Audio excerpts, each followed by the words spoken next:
We have a big week this week for the Mustang project. This weekend I have my dad and a few friends coming over to hopefully knock out some big stuff on this car and make it a car again. We're gonna be tackling things like the seat, the steering, trans tunnel, doors, body panels, front suspension, front framing, anything that we have time for while they're here. But in order to do that, we have to do something first, and that is get the engine and transmission back in the car. Now, in order to do that, we need to finish off this plate. I think I said it in a video about some CNC stuff. Basically, when we finished the plate, we didn't have anything to countersink the holes for our, they're not here, the countersink bolts that we need to use so that we can get the plate flat to the back of the bell housing. I ended up getting a countersink a couple days later and tried it. It wasn't the right one for aluminum because it was a 3-flute countersink, and aluminum doesn't like having, the more flutes the worse for aluminum apparently. So what you use is called a 0-flute bit, and it's this. This thing looks super funky, but it's basically a countersink bit with just like a cutting edge on it. It's just a hole that's a super sharp edge, hence 0 flutes, because it doesn't have a typical flutes of like a drill bit. Now I'm holding this in my hand, so you think today we'd be able to actually countersink the holes, but my idiot self ordered the wrong size, which it's coming today. So that's why we're starting this project today, is because I have a delivery that hopefully this afternoon will come. We can countersink those holes and bolt it all together. But we also have a few things we can do before that involving the plate. First one being is, this is a brass bar. We're gonna use it to make the adapter for the input shaft to the back of the motor, or for the pilot bearing. This input shaft was never really made to work with this engine, so the pilot bearing is different than the input shaft size, so we need an adapter, and we're gonna make it out of brass. That is gonna be running in the CNC while, if I can find it, we take the plastic version of the transmission plate, clamp it to the metal one, and shape it the same way. Just kidding, it was sitting right next to me. But this is how we're gonna shape it. So we need to cut those corners off, and also the plate sticks out to like here, so we need to just cut a whole bunch of it off. And once all of that is done, we will actually, this is pretty cool, we're gonna actually mount this piece to the crossbar. So this is the first suspension piece getting mounted to the car. The reason we're doing that is it'll make it a lot easier to lift the car, because obviously, as you guys know, we have to lift the car up and set it down on the motor. Before I was just using like a ratchet strap, so we'll be able to mount a suspension piece, which is pretty cool, and it'll give us a good lifting point to lift from. Lots of fun stuff happening in this video before even the fun videos later this week. But I'm gonna start the CNC, throw up some clips of us cutting some metal maybe, and then come back when we're ready to start putting stuff together, which hopefully isn't too long. If the next clip, it is nighttime out, stuff went very wrong.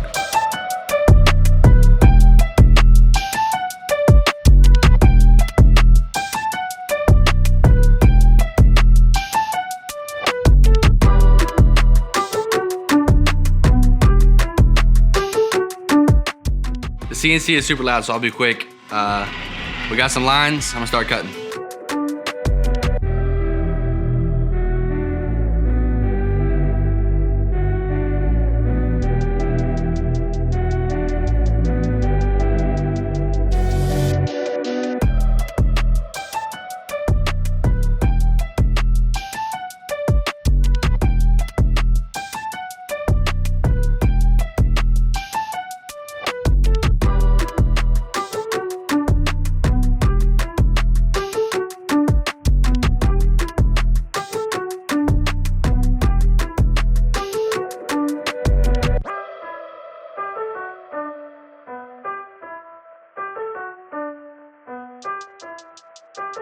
Not sure if it was a good sign I was able to just hammer that on. It probably stretched a little bit because of that, but I just measured it and it comes out to exactly, can you see that? 17 millimeters, which is exactly what we need for the inside of the pilot bearing. So it's stretching a little bit. I think it actually helped because I measured it when it came off the CNC a second ago, and it was 16.7, which is so close to 17, I don't think it would matter. But having it perfect actually helps. Everything I make just looks kind of cool to me. Like, I did that. That didn't used to be there, and I thought of it and made it and did that. Now whether it works is a different question. We'll have to see. And just like expected, our new countersink bit came in, so I'll finish up the plate, get those holes countersunk. We have the adapter done, and then engine, transmission, in the car. Gonna be honest, this side is pretty rough. I took some chunks out of it. That's okay, because it looks pretty freaking close. That's cool. Now, time to countersink these holes and put it on the transmission.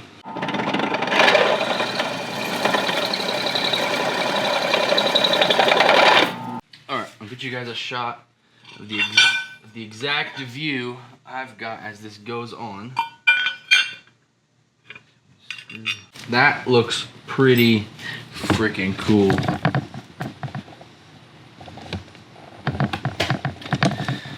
There are a couple of these that aren't sitting quite flush, so you know, we could be a couple millimeters off on our holes, which honestly for something like this is quite a lot. 2 millimeters is a lot for something this precision, but they're not sticking up a ton, and so what we could do for those is countersink those a little bit more to open them up so that even though they're off a little bit, if that countersink is a little bit deeper, they'll sit flush. But now I'm realizing I actually have to take it back off and preload the bell housing bolts in there, because you can't put them, you can't get the bolts in there when this is on, because this rib right here blocks it. So time to redo that, and then engine. It's a new day from the stuff you guys just saw, and it's actually the end of the new day.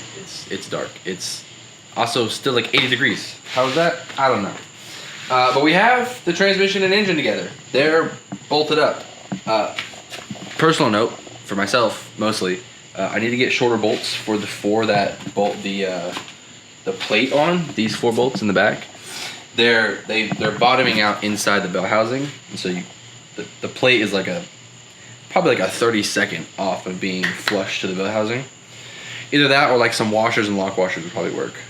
But our brass bushing, actually, let me see real quick. Maybe see a little bit of brass in there. It worked pretty perfectly. I couldn't push it in there. It was pretty tight, but the bolts got it in there. So I think we're good in that department. The plate works. Everything bolts up, other than maybe some shorter bolts. And I think I need to countersink deeper on some of those because they're a little off. So I need a deeper countersink. Before the motor goes in the car, real quick, because this is about the engine and transmission, we have a new plate. That's wrong. We have another. Okay, these are supposed to have cutouts on the bottom for like just for clearance of the thing. These ones don't for some reason, but these are the more. Okay, so this is the right one. It has the new angle for all the stuff. It's supposed to have a cutout on the bottom for the H-gate pattern cutout. Not sure why it doesn't, but I needed to make a new one anyways because the tabs on top broke off. It didn't print right, so they broke off. But if you look, if we line it up and you look from the top, you can see now that shifter handle is exactly in line between those two, where the posts would be. So we're good in that department, and then I have a new handle that is thicker than the old one, because remember the other one broke. This one also broke, but again, the prints just don't like drilling holes, so I'm going to model it with a hole and see how that turns out. So this project is kind of where every other project is at, where we have it designed and ready to go. It just needs to be made out of metal, because we even have our special like super offset Heim joint. So we have all the parts. We have the bolts. We have the linkages. I don't know if I showed this yet, but we got shorter linkages because the other ones are too long. The project's ready. We just need to get metal and make it, and then it'll work.